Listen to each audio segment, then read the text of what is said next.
जय श्री राम दोस्तों, वॉक पे चर्चा में आपका स्वागत। दिल्ली में ठंड बढ़ रही है और कल मैं गुड़गांव से सोना रोड से नोएडा आया 1.5 घंटे में। मैंने मुंबई सोना एक्सप्रेस वे लिया, वहाँ से मुंबई एक्सप्रेस वे लिया, पलवल उतरा, फरीदाबाद उतरा। लगभग 90 किलोमीटर का सफ़र जो अमूमन 45 किलोमीटर का होता है, लेकिन उसमें 2 घंटे लगते हैं दिल्ली के जामों की वजह से। वो 90 किलोमीटर का सफ़र मैंने पूरा किया मात्र 1.5 घंटे में एक्सप्रेस वे के थ्रू। और मैं सीधा उतरा नोएडा।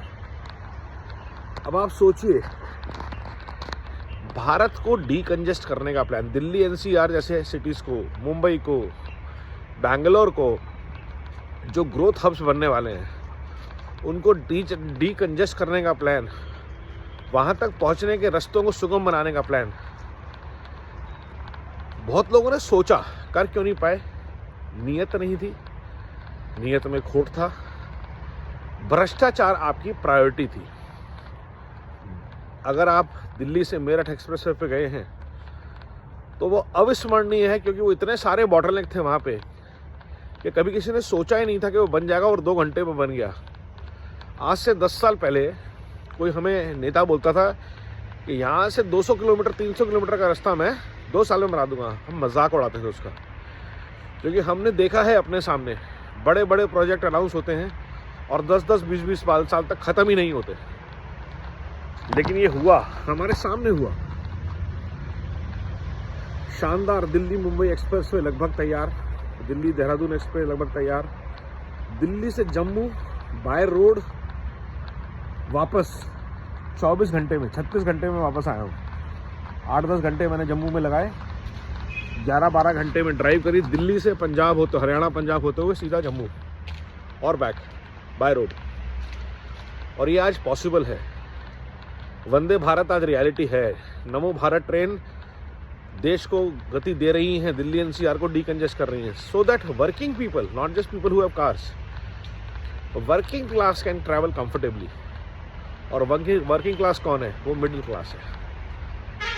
तो एक इकोसिस्टम पूरा खड़ा करना जिसमें देश में जो काम करने वाले हैं उनको सहूलियत हो, उनकी लाइफ बेटर हो, ये एक बहुत बड़ा संकल्प है जो मोदी सरकार ने लिया, और शायद जिसकी वजह से बहुत लोगों को पेट में दर्द हो गया, क्योंकि जो देश को गरीब रखना चाहते थे, जो देश को पिछड़ा रखना चाहते थे, जो देश में हमेशा एक नेगेटिविटी, पेसिमिज्म रखना चाहते थे, उनको ये हजम नहीं हुआ रहा कि भारत इतना पॉजिटिव, भारत इतना कॉन्फिडेंट, भारत इतना डिमांडिंग क्यों हो गया है। क्योंकि हमें अच्छे काम की आदत पड़ गई है, हमें मीडियोक्रिटी समझ नहीं आती। जो परजीवी हैं उनको समझना पड़ेगा कि अब जो एरा आ गया है वो श्रमजीवियों का आ गया है, मेरिटोक्रेसी वालों का आ गया है, जो अपने बूते पे बड़ी बड़ी कंपनियां खड़ी कर सकते हैं। अपने बूते पे भारत आज बड़े बड़े प्रोजेक्ट डिलीवर कर सकता है। शानदार एयरपोर्ट अगले 4 महीने में भारत का सबसे बड़ा, शायद एशिया का सबसे बड़ा एयरपोर्ट नोएडा में बनने जा रहा है। और ये प्रोजेक्ट सिर्फ मात्र 3 से 4 साल के अंदर बना के ख़त्म कर दिया गया। ग्रीनफील्ड प्रोजेक्ट, उस स्पीड पे आज भारत काम कर रहा है। एक वर्ल्ड क्लास प्रोजेक्ट, बिना किसी हिंड्रेंस के, बिना किसी प्रोटेस्ट के पॉलिटिकल सिस्टम ने रिजॉल्व किया कि हम किसी भी, जिसकी भी ज़मीन जाएगी उसको हम कष्ट नहीं देंगे, और कष्ट नहीं हुआ।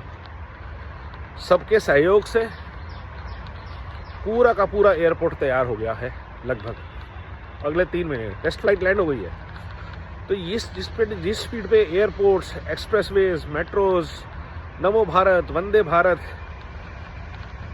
गति पकड़ रही हैं, भारत की तरक्की को भी रोक नहीं सकता। और उससे बड़ी बात है, ये सब लोग करना चाहते थे चाइना के पैसे से, जिसके एग्रीमेंट 2008 में लोगों ने किए थे। ये सब भारत ने किया अपने पराक्रम से, अपने कौशल से। The sweat of our own brow, that is what we have done, and I think this is something amazing. Every Bharatwasi should be proud of whatever we are achieving, in spite of our challenges, in terms of building new colleges, building new universities, building new medical facilities at a scale. आप कभी झज्जर जाके cancer hospital देखेंगे, आपको shock लगेगा कि इतना बड़ा infrastructure हमारे देश में रेडी है.